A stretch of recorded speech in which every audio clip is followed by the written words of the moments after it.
Hello, welcome to another Rolling to Win. We're not live this time. We recorded this one on Friday morning. But I am with Shawn Hamill, author of Without a Compass, Charting a Course to a Deeper, More Meaningful Life. Let's see. Hi, Shawn. Morning. All righty. So, um, you wrote this book and you're traveling the world and just kind of checking things out all over, huh? Yeah, it's in no certain particular order. Yes. Gotcha. So, how far are you traveling right now? So right now we're on our this. I guess this is our fourth adventure. Mhm. Um, we the quick recap is we started with a sailing adventure. We then RV'd through Mexico. Then we bought a place in Roatan, Honduras, and I got back into the corporate life. And now we're done. We're retired, and it's kind of rinse and repeat. So we bought a sailboat in November in St. Petersburg, Florida, and we've been slowly working our way south. We've got down as far as Fort Myers Beach right now, Mhm. and we're just kind of hanging out here for a couple of months, getting some things done to the boat and getting her ready to move onwards. Very cool. Very cool. So what did you do before? You said you were in the corporate world, and then you made this shift that sort of was very life altering. Yeah, so I mean, I was in sales, corporate sales. I worked for a manufacturer and sold to building materials retailers, distributors, and that like, and did some pull through selling to contractors as well.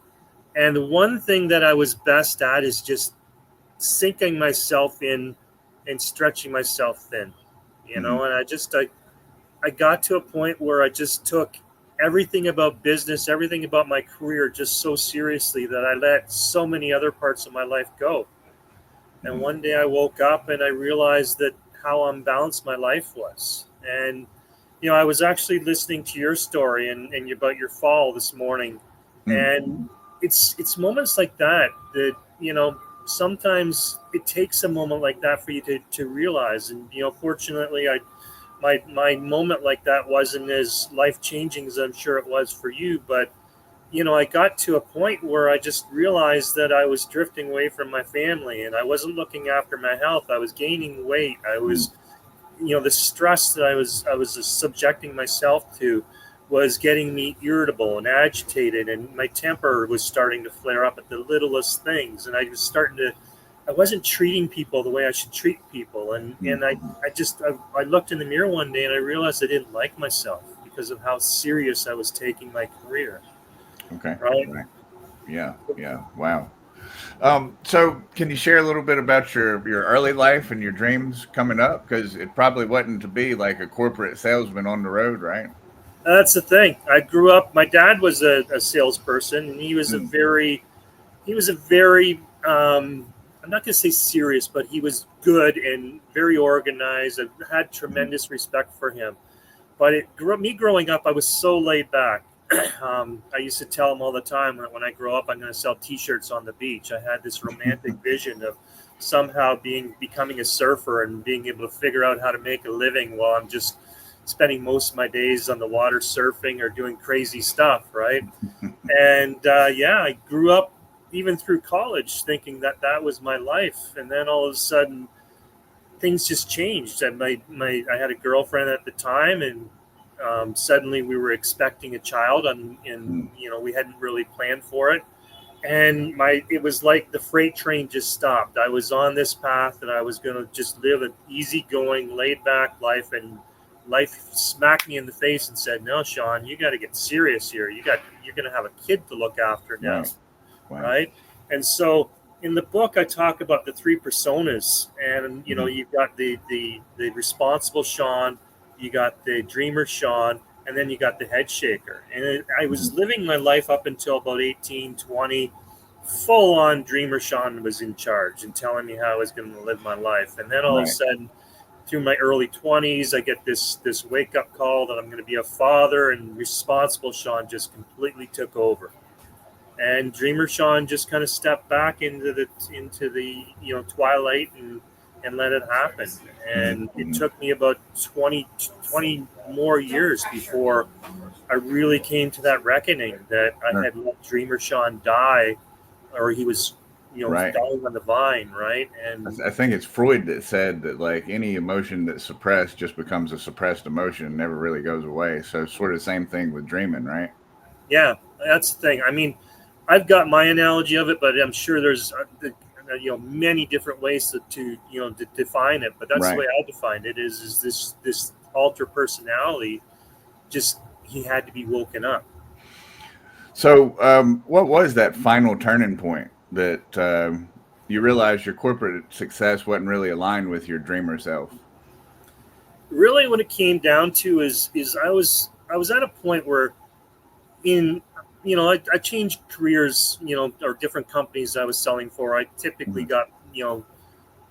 got got restless after 4 or 5 years, so I would change, to a different role every 4 or 5 years. And with every company I was with, I was having a great deals of success. I was typically leading teams in sales performance, and I just ate that up. That I allowed that to define me. As when people ask, well, what do you do? I would say I'm a salesperson. I'm a good salesperson, and I had a great deal of confidence and all that sort of thing. Hmm. But they go, well, what else do you do? And I really couldn't define it. And as I got further into the corporate world, I became detached more and more from everything else I was. Hmm. And so all of a sudden, I found myself at a point where I was only career Shawn. Right. Okay. And so I depended on that success to have self-worth. If I wasn't getting that next order, if I wasn't at the top of the sales rankings and stuff like Hmm. that, it was like I was losing my identity. Wow. And I was with a company that I was doing great success with. They brought me on to launch a new product line, and it went very well. And so after about 3 years, I was looking after all of Canada. After about 3 years, they promoted me to look after all of Canada and most of the United Wow. States as well, because they were having trouble there.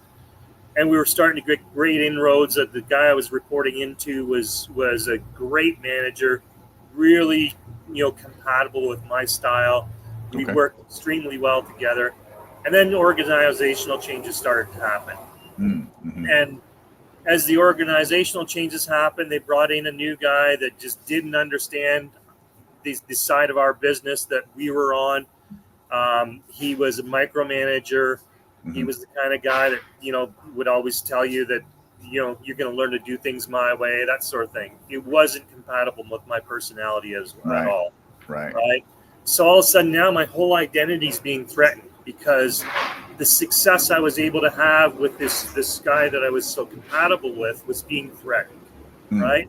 Mm-hmm. And so now my world starts spinning. I'm going, okay, well, if this career Shawn doesn't continue to thrive and prosper, if he's going to be threatened like this, then who am I? Right. And I was on a flight when I was coming down to Florida, 4 sales meetings. I was going to be meeting with this fellow, and it, we got put into holding pattern. It had bad weather coming out of Toronto, so we had to circle until we could get a new landing slot. And we did about 4 or 5 laps around Tampa Bay area.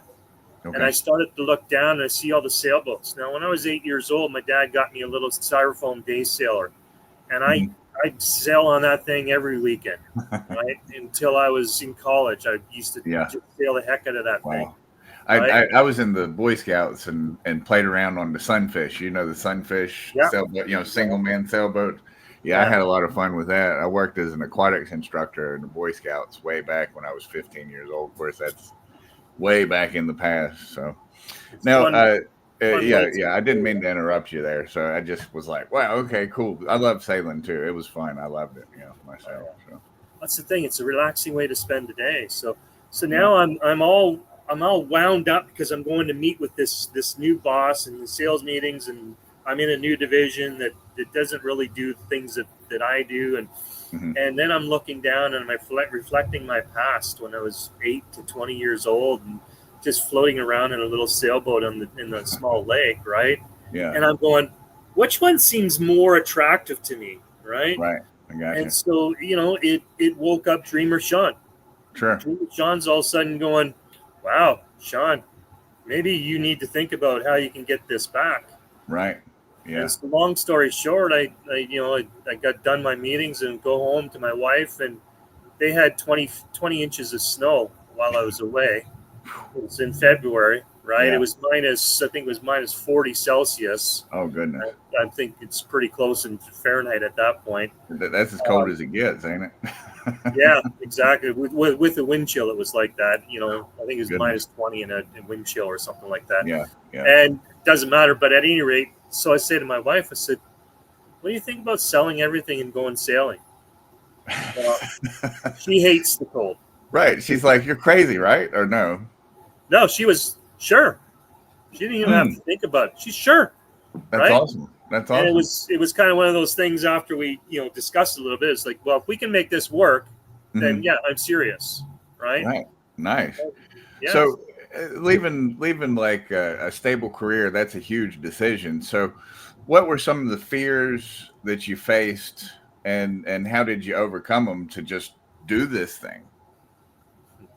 That's the thing. My father is, I mentioned he was he was born in the 40s, right? And he grew Mm-hmm. up through tough times where, Sure.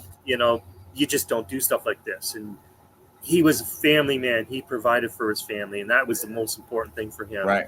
Right. And so, yeah, so I always had that. He was my ruler, I guess, my judgment stick. If I could win him over, then I had this sense that I wasn't going to, it wasn't going to be terrible, right? Okay. And so, you know, there's obviously things. I mean, we're conditioned. Society conditions us to go to school, graduate, get a job, work 9 to 5 to 65, Right. and hopefully get a few years of retirement. But be a Right? good boy, so to speak. Yeah, exactly. So if you're going to Yeah. buck that trend, you got years of conditioning you got to go up against, Yeah. right? Right.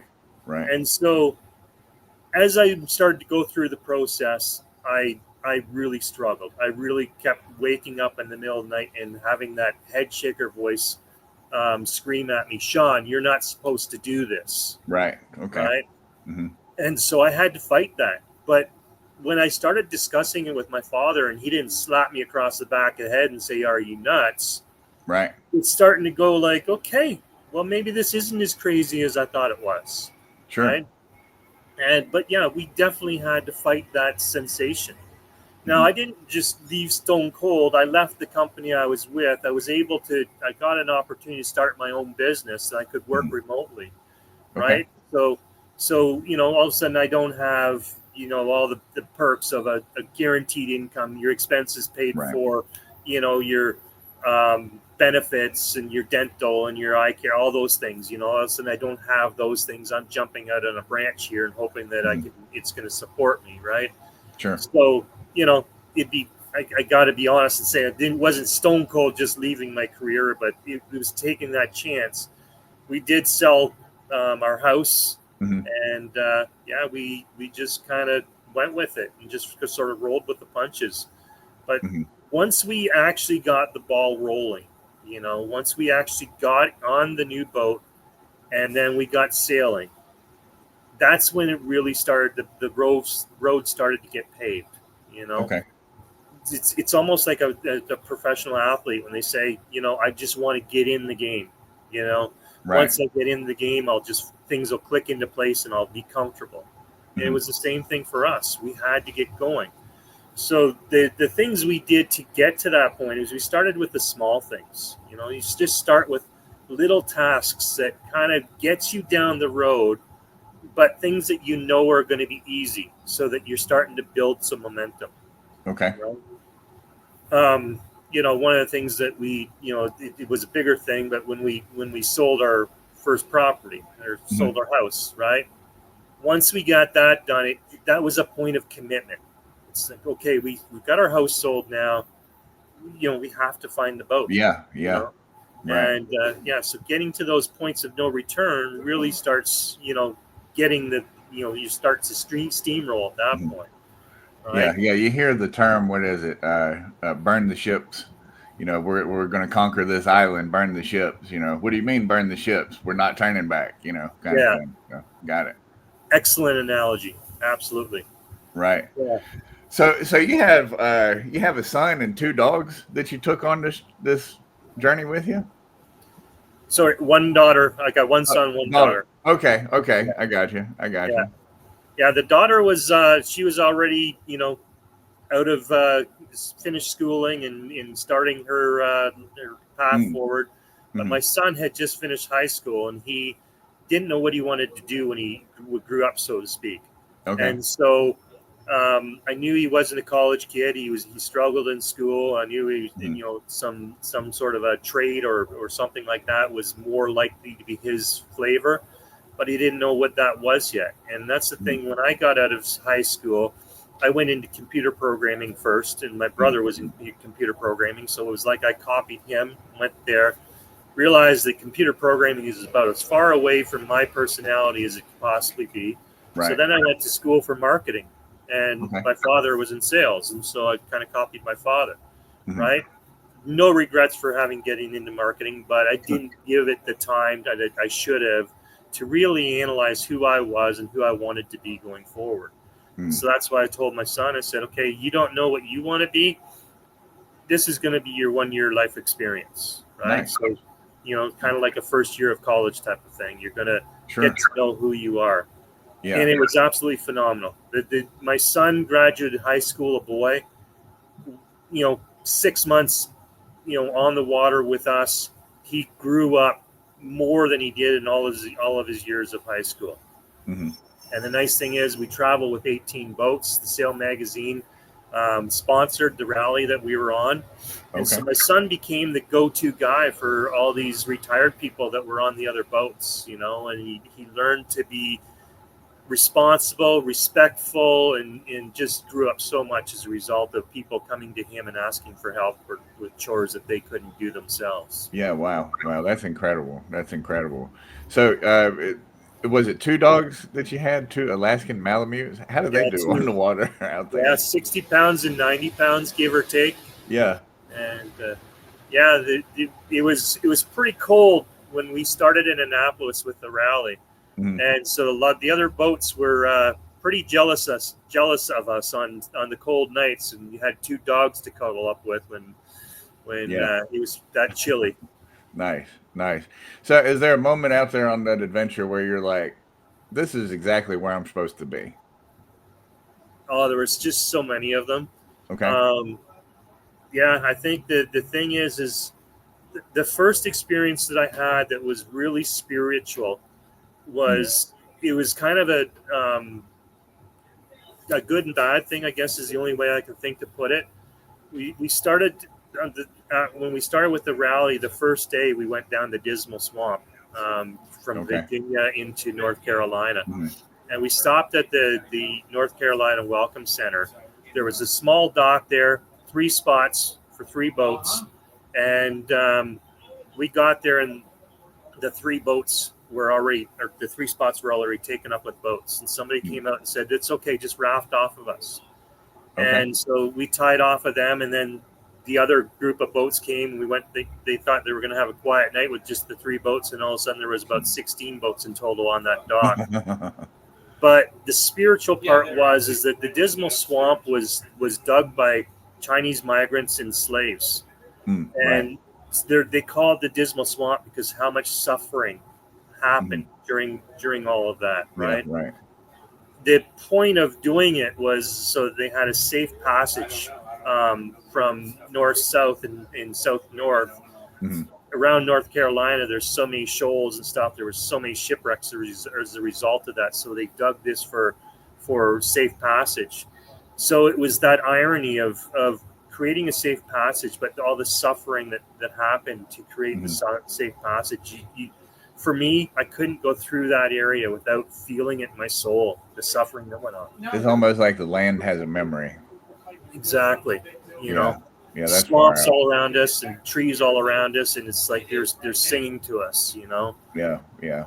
They found that there were runaway slaves that had made a village inside of the Dismal Swamp like a long time ago. I'm not really familiar with the whole history of it, but just recently I learned that, and that's just wild to me. That I don't know. It's wild to me that people even owned other people, but let alone like that they just hid out in this. It's the Great Dismal Swamp, right? So they hid out in the middle of it somewhere and just were never found and had their own little village. Incredible. Yeah, yeah, I So did hear what? that story too. Yeah, right, right. So what was the most challenging thing about writing the book Without a Compass?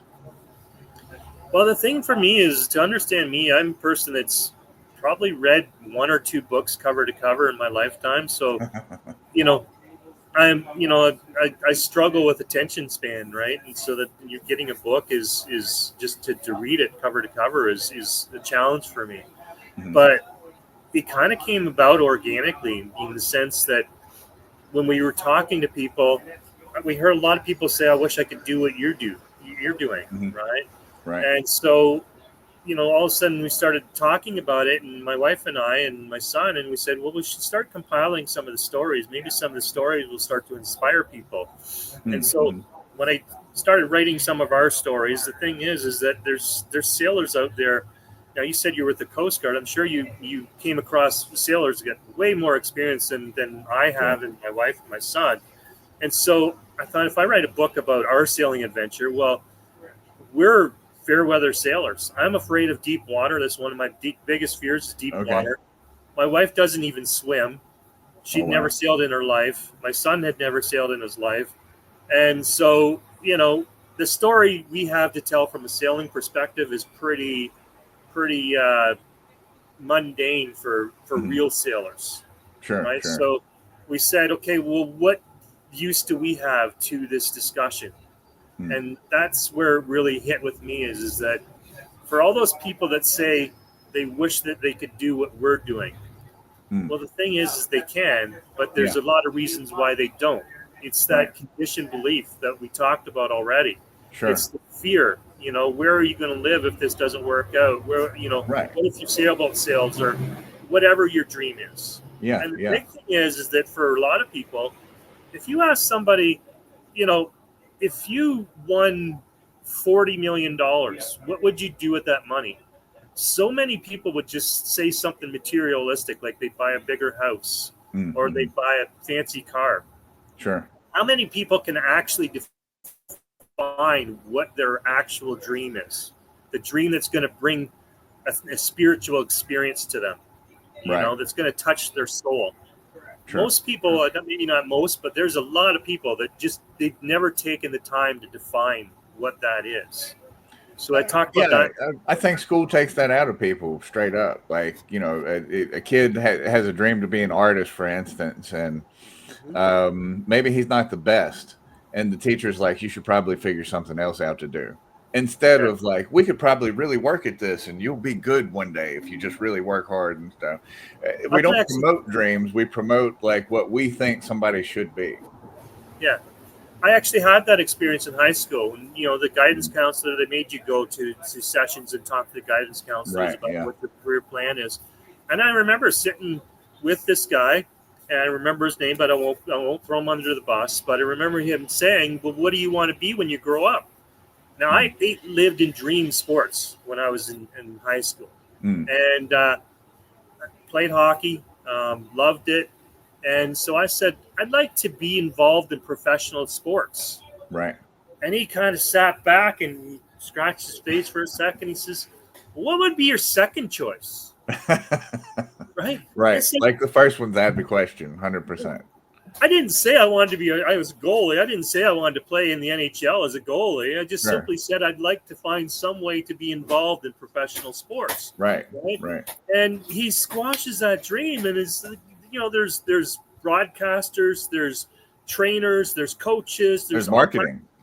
Yeah, and yeah. So that is a perfect example of how school squashed my first dream.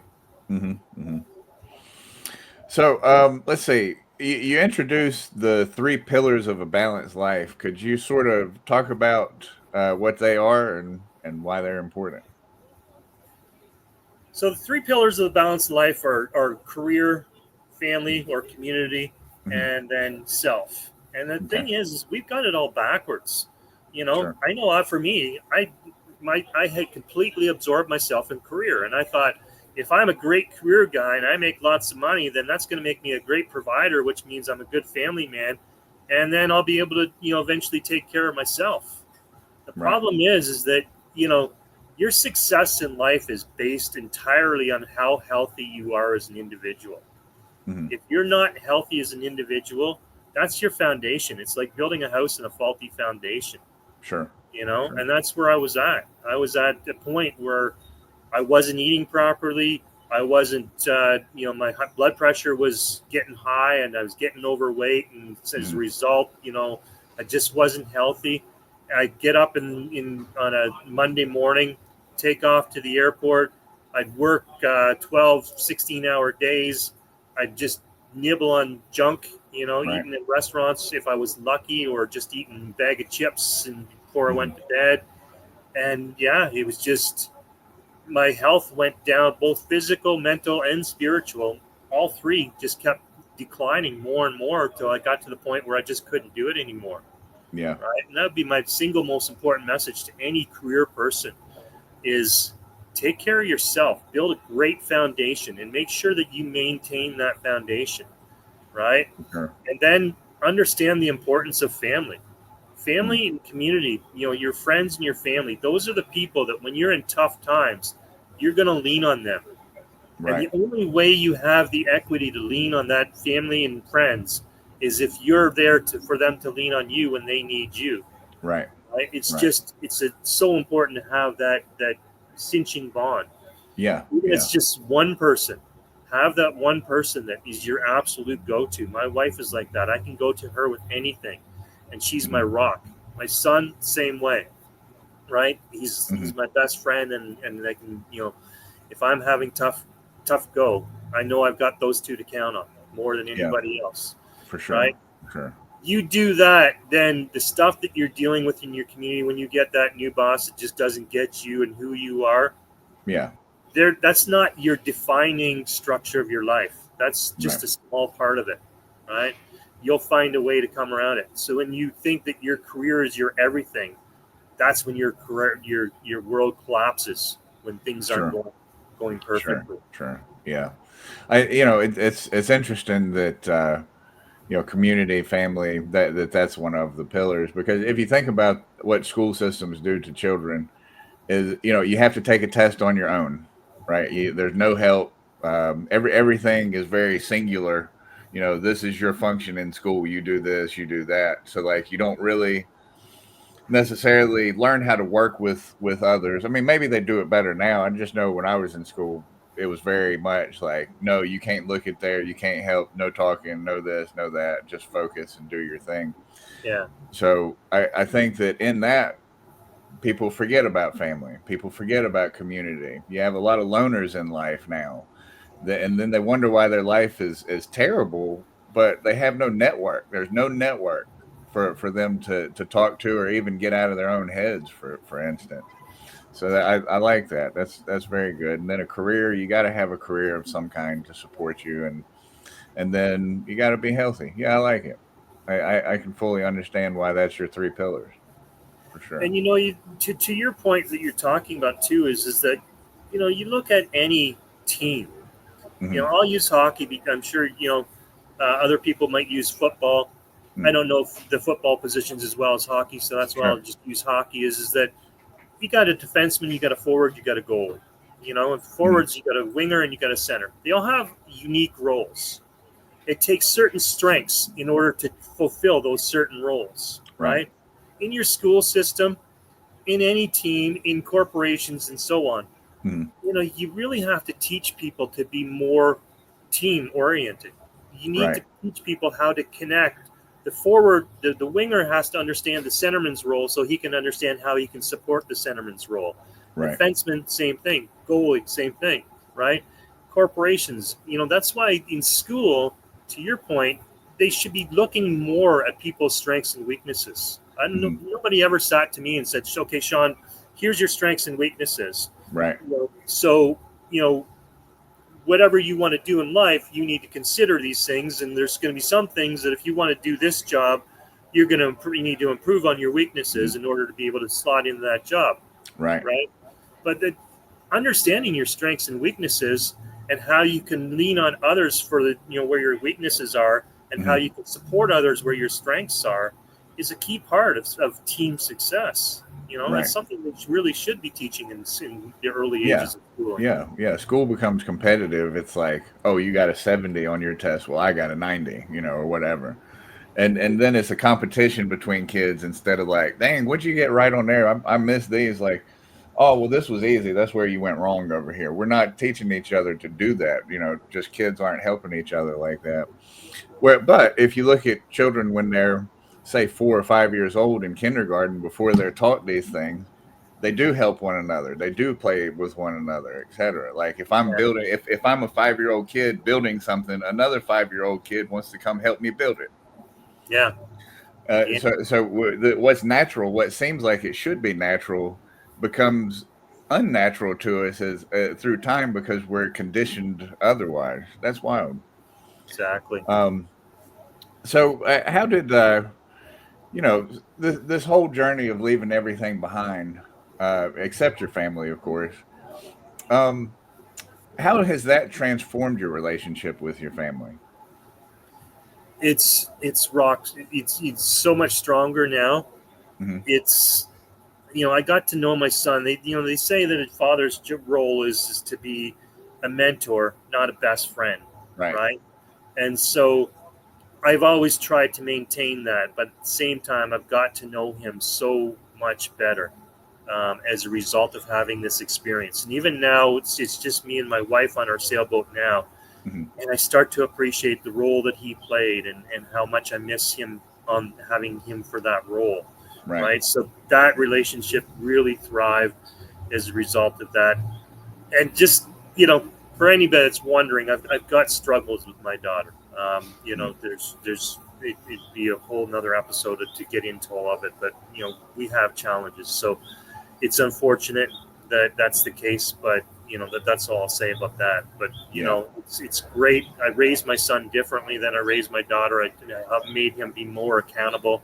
But my daughter was my first child, and I fought every battle for her, and that was part of the problem that we have today. But my son has become much more responsible human being as a result of me just throwing him in the deep end and saying, okay, you got to figure these things out, right? And I believe that he appreciates me for that, and I certainly appreciate him for the man he's become. And at the same time, for me and my wife, I mean, we met when we were about 14, 16, somewhere in that age group, and then we lost track of each other. Okay. Facebook's a wonderful thing because 25 years later, we reacquainted with each other. Mm-hmm. Eventually ended up getting married, right? Okay. So we lost 25 years of possibly being together. I had 2 children with my first wife before that, and then we reacquainted and got married. And we spend so much time together now. And, right now we're sailing together. And when we were sailing together previously, RVing through Mexico, and when we were in Honduras, we were pretty much 24/7 together. And, we can do that. Couples need space. I appreciate that. When I was traveling all the time, she got lots of space. But now it's like we're making up for it, and we're very solid. We know each other extremely well, and we are enjoying our time together. At least I do. You'd have to ask her if she does, but hopefully she'd say the same thing. Sure. And that's a beautiful thing. She's my best friend. She's my soulmate, and it's great to have somebody like that. That's awesome. Lean on so much. Yeah, I was married a couple of times. I mean, I know where I went wrong. So I didn't realize that you had been married before. Not that it's an issue or anything. I mean, people get married and divorced. It happens. What do you think went wrong there? I mean, for the divorce, like, was it the life on the road? The commitment to the career, perhaps? You don't have to get into like if it was something very personal or anything. I'm just kind of curious if your career got in the way. Yeah. In my first marriage, it really, the best way I could sum it up is we were great friends. Hmm. We weren't Hmm. great spouses, Okay. right? Right. We got married young. She was, I think she was 22 and I was 25. And, as Mm-hmm. mentioned, we had a child that we didn't really plan for, Sure. Yeah. and of course you love any child regardless of whether you plan for it or not. So don't Oh let yeah. it Yeah. come out, sound the wrong way. For But, sure. so I think we were, we probably weren't meant to be together forever. Mm-hmm. And it just came down to one day I said to her, I said, look, I don't think we're in love anymore. Mm-hmm. And I said, I think we're good friends, but I don't think we're in love anymore. And she took a day or two to soak that in and came back to me and said, yeah, I think you're right. And so we Mm-hmm. had a very peaceful breakup, managed to do without lawyers, and Okay. we're still friends. My current wife is friends with her as well, Mm-hmm. right? And so that's the thing is funny because there was a movie, a Danny DeVito movie, Mm-hmm. The War of the Roses. That Okay. Yeah. the movie we saw on our first date with my first wife, All right. right? And so that sunk in with me for years and years and years. And when I came to that realization, I said, okay, the last thing I want to do is for our friendship to devolve till we get to a point like that. And so we Right. had that honesty conversation, right? Yeah. And luckily, we both felt the same way, and so we didn't have a War of the Roses, so to speak. Yeah. You know? Yeah. Well, that's good. That's good. An amicable split up is way better than one that's not, for sure. I've had both. Yeah, I had an ugly one and I had an amicable one. I'm not currently married, but I don't know. I think I'm going to third time's a charm, maybe, right? there you go. So what are some of the limiting behaviors that you have uncovered in yourself through this whole journey, and how do you challenge those? The biggest limiting behavior was that voice screaming that I'm not supposed to do this. I'm supposed to Right. be a responsible Shawn, and I'm supposed to grow up, 9 to 5 to 65, and Mm. there's no way I can alter that course. Right. I really had to fight that belief, and I still do to this day. I'm 57, and Mhm. my wife and we do a little bit of work in the summer. We I do coaching. Anybody wants to get their path, help anyone who wants help along their path of finding their dream life and Certainly. taking steps towards it. I do coaching like that. I also do coaching in corporations, about talking to people about reminding their employees to stay balanced, and that Mm. sort of thing, right? Right. So I do a little bit of stuff, but I still at 57 I wake up mornings and say, I used to work 60 hours a week, and Sure. now I'm working maybe 15 hours a week, and I'm wasting myself away. And so there is still that insecurity that this isn't what I'm supposed to be doing at this age, but Right. it's just a daily thing that you gotta focus on what your dream life is, Yeah. what your needs are, and then figure that the way to balance those things. And Yeah. that's the unfortunate part is too many people believe that they need to have a bigger house, a newer Right. car, and Right. all these things. And you have to have that honesty discussion where you say, do I really need these things, or Right. what do I really need to be happy? Yeah. Yeah. And you get locked into those possessions too. Yeah. It's interesting. Let's see. At my dad's wake, I guess you could say, like we're all sitting around, and I'm talking to my stepmother's mother, and I didn't even realize this, but that they had planned that when they retired, they were going to travel Europe, right? Mhm. According to her. My brother denies it, but I'm not so sure that Dad didn't say he'd do something like that. And he was 62, and it's something that hit really quick. The Lewy body dementia. Are you familiar? You've heard about it or whatever? Yeah. Bruce Willis has it now. It takes you away. It takes the person away. And so he was 62 when he passed, and didn't live out those dreams that he worked hard all his life to do. So I'm kind of the mind that if there's something you want to do, go do it, and you'll figure it out. You'll figure it out, right? Yeah.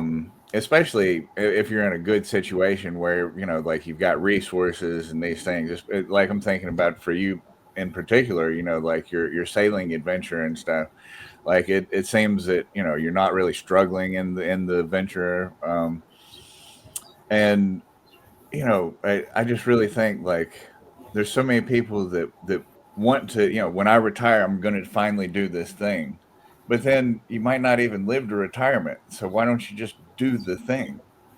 You know, is it because a boss doesn't want to give you a month off so you can backpack Europe? Well, just go backpack Europe. They'll find somebody to fill that spot and you'll find somewhere else to be. Yeah. Um, I had my own utility construction business before I fell off a roof, and it did afford me like because I could get the work done, usually in about a half a day to and sometimes I'd have to be out, on a 17, 18 hour day. But most of the time, I could get things done pretty quick and wrapped up, and then just live my life. And I really enjoyed that. And then, of course, I fell off a roof and all that changed. But what it afforded me was the opportunity to use all the resources that I built up over the years to just live. And I moved back to where my home of record was, and that's where I had 3 children with my first wife.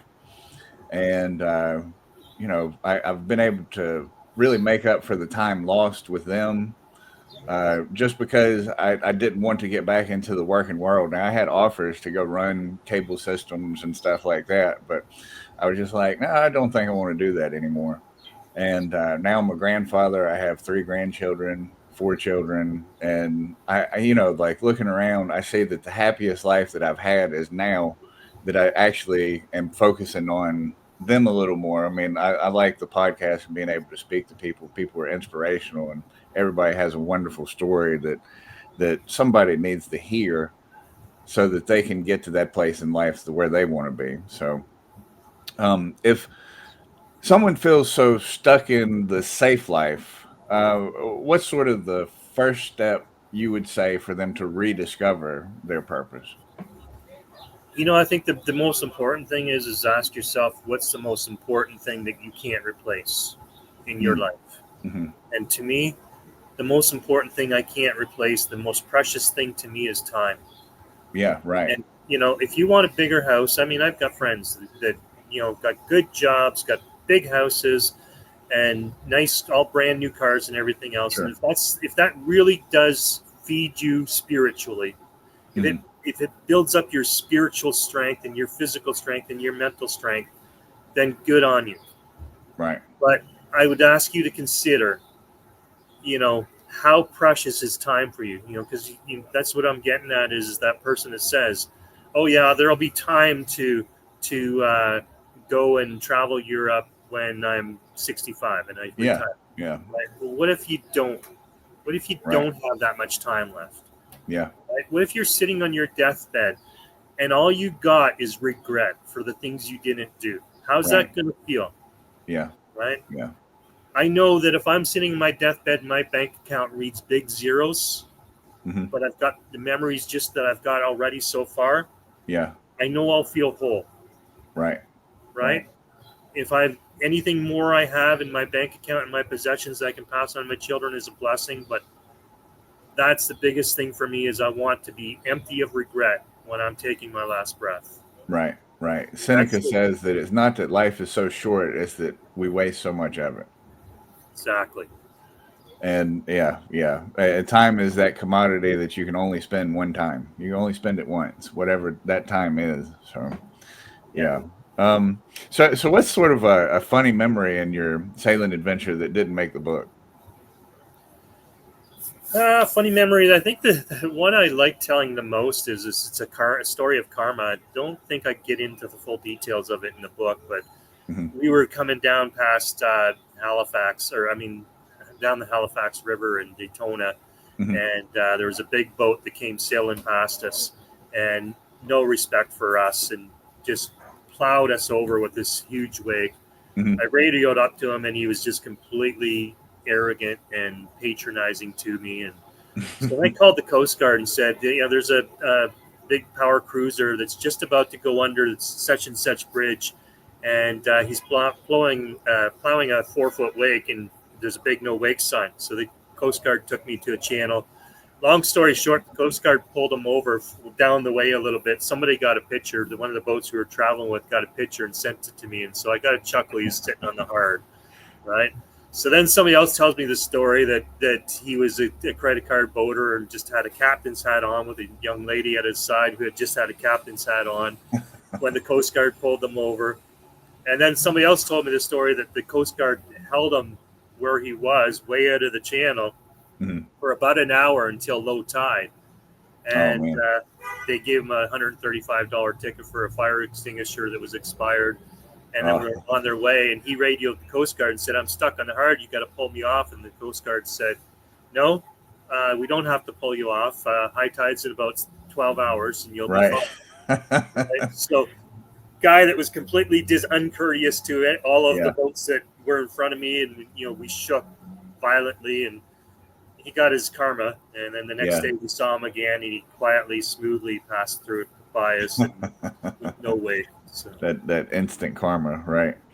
So, what's a piece of advice you give to your younger self, like before starting the corporate journey? I would go back and remind Shawn how important it is to listen to all three of the personas. The responsible persona is what's going to keep you alive. Right. The dreamer persona is what's going to fill your spiritual bucket, and the head shaker is the one that's going to scream and act like a nuisance when you're not on the right path, and you got to listen to it to understand why you're not on the right path. Right. What do you think might be some of the signs to know that you're not on the right path? I think the big thing is that when we were sailing, every day was fun. Even when we had when we left, we went from Norfolk to Miami in about 6 weeks, and it was cold. It was one of the coldest falls on record. And I tell people, I said it was a hell, but it was a hell I would never ever replace. I loved having that experience. So every day we managed to find fun, even in the struggles. Right. And that's what your day should be. Is that even when you're struggling, you should be able to find fun. And if you're not, then consider the possibility you're on the I call it the rumble strip. There's in Canada they have highways that got bumpy slots on the shoulder, so that you rumble when you're driving them. It tells you that you're on the highway or not on the highway. Back on the road. Yeah. So if you feel like you're on the rumble strip, if you feel like your car breaks and then everything goes wrong, you get a promotion and all these other things go wrong, you might be on the rumble strip, and it could be that you're just not listening to your inner self, not defining what your ideal life is, and actually you're making the commitment to pursue that ideal life. Right. Buy into it, believe it. There is a way for just about anything. Yeah. But you got to commit first. Yeah. Right. Yeah. You got to commit to something. One of the exercises I came up with, well, I say I came up with it. I'm not even sure where or how I came up with it, or if I heard it somewhere. But I put it in a workbook that I wrote, is to just kind of write out all the things that you would associate yourself with, right? Like, I'm a writer, I'm a sailor, I'm this, I'm that, and then kind of go down the list and like really, as you read each line, what feeling that gives you on the inside there, like if it gives you that like maybe not, then probably strike that one. And if it gives you that is exactly where I should be, then follow that thing. Right. For me, it's I got into wheelchair bodybuilding to kind of get that labor back together. I was a laborer. I mean, I just like working with my hands. So it was bodybuilding, but father was the number one thing that felt right to me, was be a father. So that is what I have pretty much done the past several years. I mean, aside from bodybuilding, I mean, a few national titles. I won the Arnold Amateur. not to brag or anything. That's not what that's about. But it's sort of like I was able to focus on that for the one thing, but that discipline made me even a better father. Like I had a son that was on drugs really bad. He was like down to 132 pounds. He's 6'3". Wow. Um, and until I started actually like fathering him the way that I would have wished I was fathered, he didn't get onto like a proper path. Like everybody sort of handed him things. We bailed him out of jail until I was like, I'm not bailing you out, bro. We're just not doing this. You're gonna have to sit there, which he did get bailed out. Anyway, it's 3 years later. He's up to 200 pounds. He's in the gym. He fights MMA. He's active in his children's life. He's doing all the things that at his age I wasn't doing. At his age, I was running around wild. I was like the cable lineman up and down to all over America. Girlfriend in every town, whatever.